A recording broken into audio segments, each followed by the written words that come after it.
അങ്ങനെ മഴയൊക്കെ എല്ലായിടത്തും തകർത്ത് പെയ്യുകയാണെന്ന് വിശ്വസിക്കുന്നു. അതിൻ്റെ കൂടെ തന്നെ നമുക്ക് മഴക്കാലം ആയിക്കഴിഞ്ഞാൽ ഏറ്റവും കൂടുതൽ രൂക്ഷമായിട്ടുള്ള പ്രശ്നം ഇതുപോലെ കാട് പിടിക്കലാണ് കേട്ടോ. നന്നായിട്ട് കാട് പിടിച്ചിട്ടുണ്ട്. നമ്മുടെ വീടും തൊട്ടപ്പുറത്തെ പറമ്പ് തമ്മിൽ വലിയ വ്യത്യാസമൊന്നുമില്ല കേട്ടോ. നമ്മുടെ വീടിൻ്റെ ഫ്രണ്ട് ആയതുകൊണ്ട് തന്നെ വേറൊരാളുടെ പറമ്പാണെന്ന് ഞങ്ങൾ വിചാരിച്ചില്ല കേട്ടോ. എന്തായാലും വൃത്തിയാക്കാൻ തുടങ്ങി. പള്ളിച്ചെടികൾ കൊണ്ട് ഭയങ്കര ബുദ്ധിമുട്ടാണ് കേട്ടോ. കാരണം അത് ഒത്തിരി അങ്ങോട്ട് കാട് പിടിച്ചൊക്കെ കഴിഞ്ഞാൽ നമുക്ക് അങ്ങോട്ടേക്ക് കയറാനോ ഒന്നും പറ്റത്തില്ല. നമ്മുടെ വീടിൻ്റെ തൊട്ട് ഫ്രണ്ടിൽ തന്നെ കേട്ടോ റബ്ബർ തോട്ടമാണ്.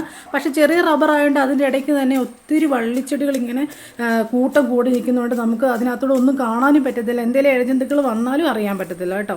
അതുകൊണ്ട് മഴക്കാലമായി കഴിയുമ്പോഴത്തേനും ഞങ്ങളിങ്ങനെ ഒരു ഒറ്റ വൃത്തിയാക്കലുള്ളതാണ്. അപ്പോൾ ഇന്ന് എന്തായാലും നമുക്ക് അതിൻ്റെ ഒരു വീഡിയോ കാണാം. കാരണം നമുക്ക് വീട് വൃത്തിയാക്കുന്നതിൻ്റെ ആർക്കെങ്കിലുമൊക്കെ ഉപകാരപ്പെടുവാണെങ്കിൽ ഏറ്റവും നല്ല അതല്ലേ. മഴക്കാട് വെട്ടുക എന്നുള്ളത് തന്നെ എല്ലാ വർഷവും ഞങ്ങൾ എല്ലാവരും കൂടിയാണ് കേട്ടോ വെട്ടുന്നത്. ഇപ്പോൾ ഇപ്രാവശ്യം ഞാനും കൊച്ചച്ഛനോട് കൂടിയാണ് അവിടേക്കൊന്ന് വൃത്തിയാക്കാമെന്ന് വിചാരിച്ചത്. കാണുന്ന അത്ര എളുപ്പമല്ലായിരുന്നു കേട്ടോ. നല്ലൊരു തോട്ടമാണ്. പക്ഷെ നമുക്ക് നമ്മുടെ വീടിൻ്റെ സൈഡ് മാത്രം വൃത്തിയാക്കിയാൽ പോരാ. അപ്പോൾ ഏകദേശം ഒരു സെൻറ്റോളം ഞങ്ങൾ ഒരു ഉച്ച കഴിഞ്ഞപ്പോഴത്തേക്കും ഞങ്ങൾ വെട്ടി വൃത്തിയാക്കിയിട്ടുണ്ട് കേട്ടോ.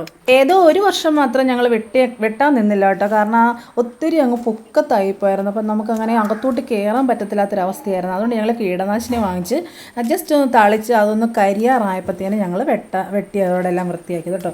അല്ലാതെ എല്ലാ കൊല്ലവും ഇങ്ങനെ തന്നെയാണ് കേട്ടോ. മഴ തുടങ്ങുമ്പോൾ ഇതങ്ങ് ആർത്ത് കിളുക്കും.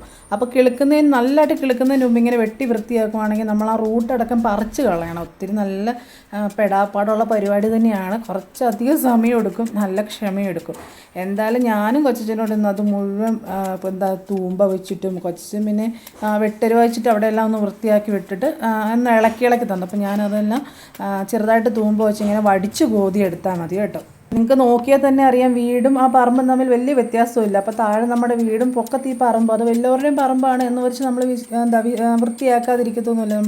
നമ്മുടെ ഭാഗം മാത്രം എപ്പോഴും ഞങ്ങളൊന്ന് വൃത്തിയാക്കാൻ ശ്രമിക്കുന്നുണ്ട് കേട്ടോ. വീട് പണിതിൻ്റെ ബാക്കി ഷീറ്റും കാര്യങ്ങളെല്ലാം അതിൻ്റെ ഇടയിൽ തന്നെ കിടപ്പുണ്ടായിരുന്നു. ഇത്രയും ദിവസമായിട്ട് അതൊന്നും കാണുന്നില്ലായിരുന്നു. വെട്ടി വൃത്തിയാക്കി കഴിഞ്ഞപ്പോഴാണ് അതിൻ്റെ ഇടയിൽ നിന്ന് അതൊക്കെ ഞങ്ങളതെല്ലാം ഒന്ന് എടുത്ത് മാറ്റി. അത്രയും ഭാഗത്ത് നിങ്ങൾക്ക് നോക്കിയറിയാം വള്ളിച്ചെടികൾ മാത്രമേ ഉള്ളൂ. അതുകൊണ്ട് നമുക്ക് പെട്ടെന്ന് പറിക്കാനും എളുപ്പമാണ് കേട്ടോ. കാരണം ഒരു സൈഡ് പറിച്ച് കഴിഞ്ഞാൽ അതിൻ്റെ ബാക്കി റൂട്ടടക്കം ഇങ്ങനെ പൊളിഞ്ഞു പോരുന്നുണ്ട്. അപ്പം നമുക്കത് പെട്ടെന്ന് അങ്ങോട്ട് വൃത്തിയാക്കാൻ പറ്റുന്നുണ്ട്. മെയിനായിട്ട് കൊതുകും അട്ടയും കറുത്ത അട്ടയുണ്ട് കേട്ടോ. കറുത്ത അട്ടയെന്ന് പറയുമ്പോൾ നമ്മൾ മഴക്കാലം പിടിച്ചു കഴിഞ്ഞാൽ പിന്നെ അതിൻ്റെ ശല്യം കാരണം ഒരു രക്ഷയില്ല. അപ്പം അതുകൊണ്ട് തന്നെ അട്ടേനെയും കൊതുകിനെയൊക്കെ പേടിച്ച് തന്നെയാണ് കേട്ടോ. അതിൻ്റെ ഇടയ്ക്ക് ദേവുട്ടിയെ എവിടെയോ ചെന്ന് വീണ് അവളുടെ കാലൊന്ന് ഉളുക്കി. അപ്പോൾ അതുകൊണ്ട് അങ്ങ് ഒണ്ടി പോകുന്നത് എന്നോടൊന്ന് പറഞ്ഞിട്ട് താഴോട്ടിറങ്ങി പോയതാട്ടോ.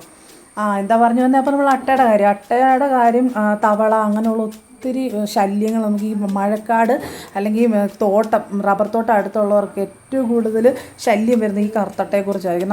നമ്മുടെ വീട്ടിനകത്തോട്ട് കയറി വരും. നമുക്കിത് കാണുമ്പോൾ തന്നെ നമുക്ക് എന്തോ പോലെ തോന്നും കേട്ടോ. അപ്പോൾ അതുകൊണ്ട് തന്നെ ഇതെല്ലാം വൃത്തിയാക്കാമെന്ന് വെച്ചാൽ കുറേ ചേനയും ചേമ്പും ഒക്കെ ഉണ്ടായിരുന്നു. ഒന്നും നോക്കിയില്ല, എല്ലാം വെട്ടിക്കളഞ്ഞേ.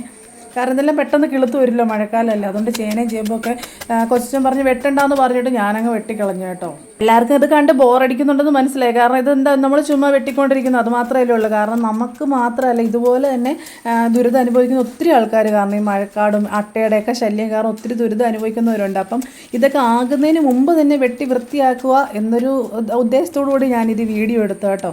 അപ്പം നിങ്ങൾക്ക് ആർക്കിത് താല്പര്യം ഇല്ലെങ്കിൽ സ്കിപ്പ് ചെയ്ത് പോകാൻ എനിക്ക് കുഴപ്പമൊന്നുമില്ല. കാരണം നമ്മളിതാ വേറെ ഒന്നും കാണിക്കുന്നില്ല. അതെല്ലാം ഒന്ന് വെട്ടി വൃത്തിയാക്കൽ, അതിൻ്റെ ഇടയ്ക്ക് കൊതുകുണ്ട് കേട്ടോ. അപ്പോൾ അതെല്ലാം ഒന്ന് ജസ്റ്റ് ഞാൻ വീഡിയോ എടുത്ത് വെച്ചു എന്ന് മാത്രമേ ഉള്ളൂ. നമുക്ക് മാത്രമല്ലല്ലോ ഇത് ഇങ്ങനെ അനുഭവിക്കുന്നവർക്ക് ഇത് കാണുമ്പോൾ അവർക്ക് ചെയ്യാനുള്ള ഇൻസ്പിറേഷൻ. അതുകൊണ്ട് മാത്രമാട്ടോ ഞാനത് ചെയ്തത്.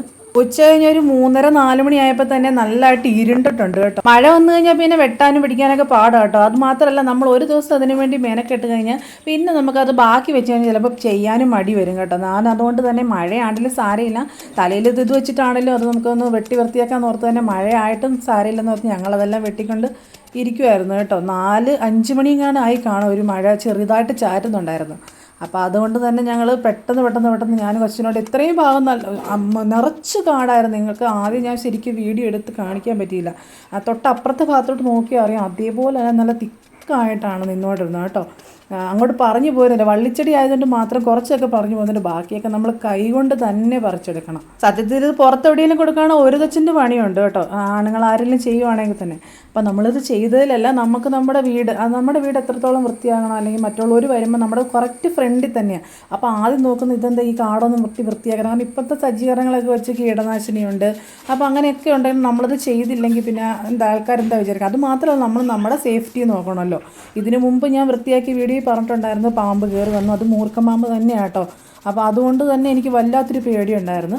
പിന്നെ അവിടെ എല്ലാം ഒന്ന് വൃത്തിയാക്കി ഞാൻ പിന്നെ നമ്മുടെ മുറ്റത്ത് വീണ കുറച്ച് കരിയിലയും ഇലകളൊക്കെ ഉണ്ടായിരുന്നു, അതെല്ലാം കൂടെ ഒന്ന് തൂത്ത് വൃത്തിയാക്കിയിട്ടുണ്ട് കേട്ടോ. അപ്പോഴത്തേന് തന്നെ മഴ പെയ്യാൻ തുടങ്ങിയിട്ടുണ്ടായിരുന്നു. ഞാൻ പിന്നെ മഴയത്ത് നിന്ന് ചാറ്റമഴ ആയതുകൊണ്ട് പെട്ടെന്ന് തന്നെ തൂത്തെല്ലാം ഇറയത്തോട്ട് മാറ്റി നിർത്തി കേട്ടോ. അത് ഏകദേശം ഇത്രയും നല്ല വൃത്തിയാക്കിയിട്ടുണ്ട്. ബാക്കി പിന്നെ പൊടികളൊക്കെ ഉണ്ടായിരുന്നു കേട്ടോ. അതൊക്കെ അടുത്ത വീഡിയോ കാണിക്കാം. Okay, by.